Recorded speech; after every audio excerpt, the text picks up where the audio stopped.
Good morning, it's Kat. Welcome back to my channel.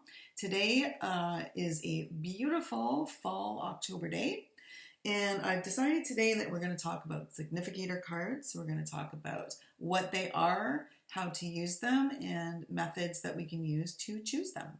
So I'm going to flip my camera around so that we're looking down at the table, and we'll get started. Okay, so in front of me, I have a significator card. And in this example, it's the King of Cups. Now, do I need to use a significator card? Absolutely not. You do not need to use one. It's not a rule, not a requirement. It's your personal preference. If you want to use one, use one. If you don't, don't. I think there's probably equal numbers of people who use them and equal number who don't. Like I said, it's totally up to you as the reader. So, but what does this card do? It tells the tarot and it tells the reader who the querent is. So for example, this card, the King of Cups, which is a court card, tells me as a reader that the querent is an older male or a mature male, an adult male, and that their element is water. So that's one way of looking at that card. But what I'm trying to get through to you right now is the fact that it can be a court card, or it can also be a major arcana card. It can be either of those. It's not going to be one of the suit cards, like from the ace to the 10, but it's going to be major arcana. No, it's going to be the major arcana or a court card. So where do I use this card in a reading? There's two different ways that you can do this. Way number one, and this time I'm going to use the Knight of Wands as my significator card, and I'm going to build my spread around it. Okay, so there's my spread, and my significator card is right in the center. Now, the first thing I want to explain is this. You may notice that my main reading deck is different from my significator card. And there's a very good reason for this. If I were to use the Knight of Wands from my main reading deck, then that card would no longer be available to me to read as part of my spread. That piece of information or that possible information is gone. So I choose to take my significator card out of a different deck than my main reading deck. So here I have my spread and my significator card right in the middle of it. And this card used in this reading is going to provide me with another layer, more information to my reading. So I'm going to not only look at my spread and the positions and the questions that are involved in this spread, but I'm also going to look at how it connects to and the connections between my significator card and the other cards in the spread. So it really does give you an extra layer, a deeper, maybe more thorough reading with some extra goodies. The second way to lay this out is to take my significator card, and I'm just going to move it to the outside of my spread. So it's still there, it's still visible, I can still look at it and focus on it, but I'm going to build my spread over here so that my card is not directly part of my reading. It's still there. I can still connect it to the cards. I can still see it and focus on it and think about it. It's still going to be part of my reading, but it's not physically part of my spread. So physically in the spread or outside of the spread, either way is fine and works just as well. Again, personal preference. The first method that I'm going to talk about with regards to choosing a significator card is by using your birth card. So just a little while ago, I did a video on finding your birth card based on your date of birth, and I will link that below in the comment section so you can go have a look at it. But the gist of it is that you take your birth card, You add up all the numbers, you simplify it, and then you end up with a small number. So for example, when I add up all my the numbers in my birthday and simplify it, I end up with the number 4. And so the corresponding major arcana card is the number 4, and that's the Emperor. So if I want to use my birth card as my significator, I know that based on my date of birth, the Emperor is my go-to card. So the second method that I want to talk about is choosing a card by age and gender. So I have some court cards here. I have a page, a knight, a queen, and a king. And for younger people, younger adults, I'm going to choose a page or a knight. And for more mature, older adults, I'm going to choose the queen or the king.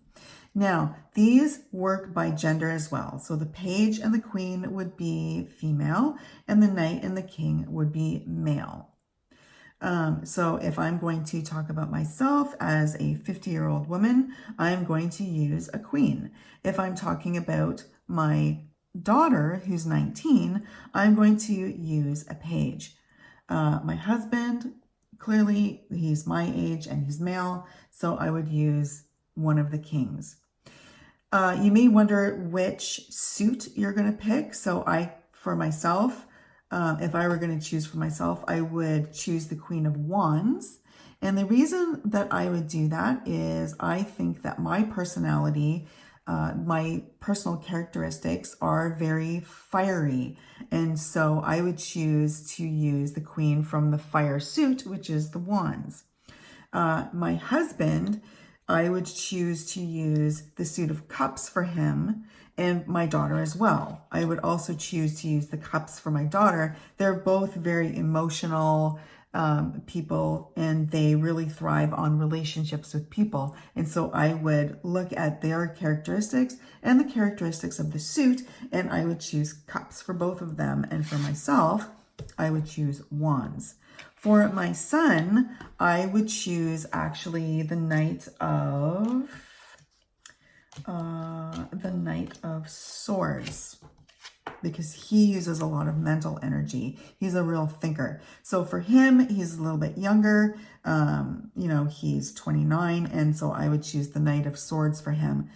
So the next method I want to talk to you about is by choosing the element associated with the querent's zodiac sign and the age of the querent. So let's talk about the swords first. So the swords are associated with air, and air zodiac signs are Aquarius, Gemini, and Libra. So we would have the king, the queen, the knight, and the page of swords, and those are all air. And then we would move on to the fire zodiacs. So we have King of Wands, the Queen of Wands, the Knight of Wands, and the Page again. And those are Aries, Leo, and Sagittarius. So as an example, my zodiac sign is Aries and I'm 50. So I would use the Queen of Wands or the Queen of Fire. And this would be because I'm an Aries. So the next one we would have is the Pentacles, which are the earth sign, and those would be Capricorn, Taurus, and Virgo. And then last but not least, we have the page, or not the pages, we have the suit of cups, that's water, and those are Pisces, Cancer, and Scorpio. So again, as another example, my husband is a Cancer, and so I would choose the King of Cups for him because he's Cancer and they're associated with water. So the last method I want to talk to you about is a method that was established by the Order of the Golden Dawn. And they were a secret society based out of England in the late 1800s. So the late 19th century and early 20th century. This group studied the occult, but they did it in secret, probably because it wouldn't have been very well accepted at the time. Now, on the table, I have all my court cards for the suit of Pentacles. However, I'm going to take the page and I'm going to get rid of it. The Order of the Golden Dawn only used the knights, the queens, and the kings. And they categorized the 12 zodiac signs into 3 areas. So they had the mutable signs, which are the knights. They had the cardinal signs, which are the queens. And they had the fixed signs, which were the kings. So let's have a look at a chart that I made for you. So hopefully it'll be easier to understand.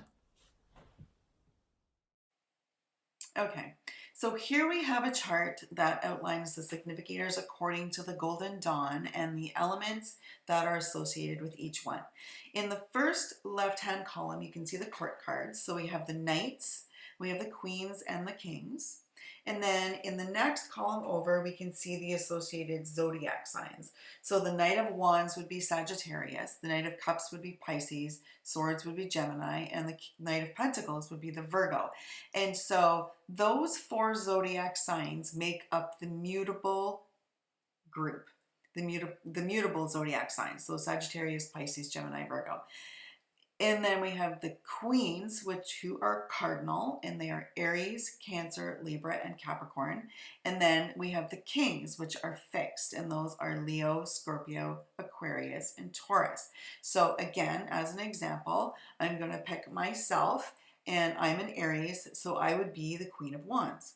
Now, there are a lot of people out there who kind of disagree a little bit with the queens and the kings when we look at the characteristics of each. So let's look at the knights first. So they are mutable, and so they are changing, they're inconstant, they're shifting, unsettled.